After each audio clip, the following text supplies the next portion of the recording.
If you look at Putin's Munich security speech in 2007, he's calling for an overhaul of the post-Cold War international security system. He said that the US is an empire. It's using freedom and democracy as a way to boss other countries around. He says, that's not true democracy. Like all dictators, there's a logic there, okay? And for me, as you've pointed out, so much of this turns on the war in Iraq. Here's what happened. We both know it.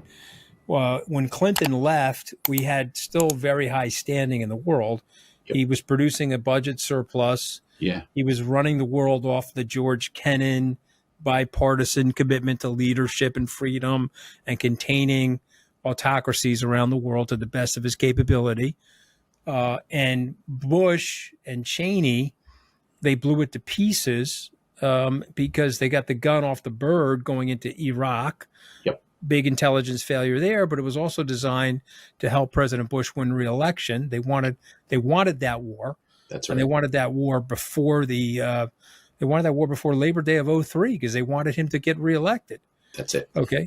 And so they knew that would galvanize the American people. And so this is unbelievable levels of cynicism. And you and I both know this, but maybe some of our listeners need to hear it again. We went to war without a tax increase, the first time in U.S. history that we created a war like that without a tax increase, and we blew a hole in our budget that we never recovered from. You know, we're 25 trillion into that budget deficit now as a result of that bad strategic planning. Yep. And allowing the Congress to lose the fiscal discipline.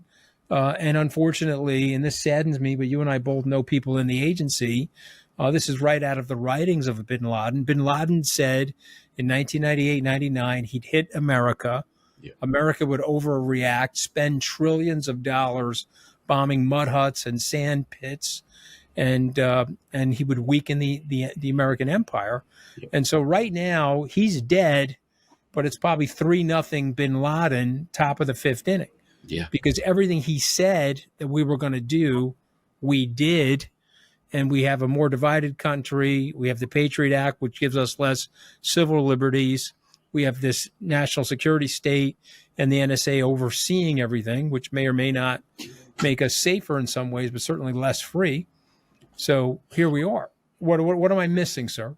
No. And then you throw in the economic disaster of 2008 into the mix. Mm-hmm. I'd like to just also pick at a thread that the way that you've just laid it all out there, that for Putin, I mean, the damage that the decision to go to war in Iraq has caused, not just for US foreign policy and perception of the US, but also for people around the world like Putin, who saw the US involved expressly in regime change. And you look at Putin's speeches from back then, you know, once the honeymoon period of war of counterterrorism was over, and it was over pretty quickly, by the way, with Putin's regime, what could he point to? He said, well, this is a regime that just does what it wants, the US. And if you look at Putin's Munich security speech in 2007, he's calling for an overhaul of the post-Cold War international security system. He said that the US is an empire. It's using freedom and democracy as a way to boss other countries around. He says, that's not true democracy.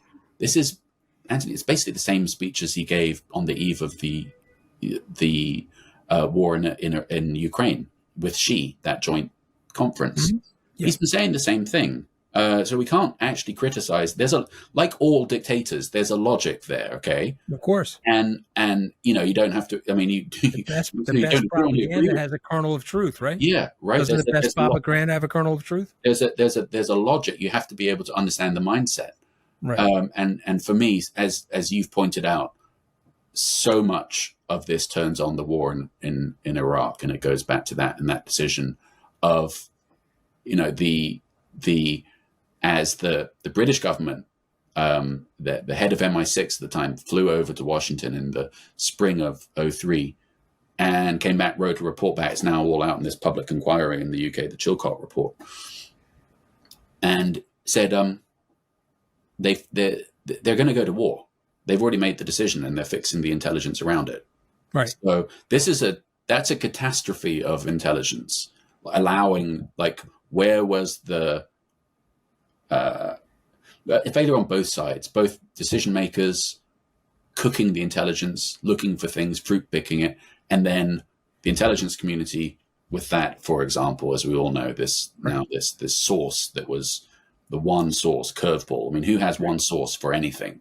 Right. And just the idea that we would use that. So it was a failure across the board. Failure on intelligence collection, failure on intelligence analysis, failure of dissemination, and then an abject failure on the part of decision makers that are already going to do what they wanted to do. It seems to me.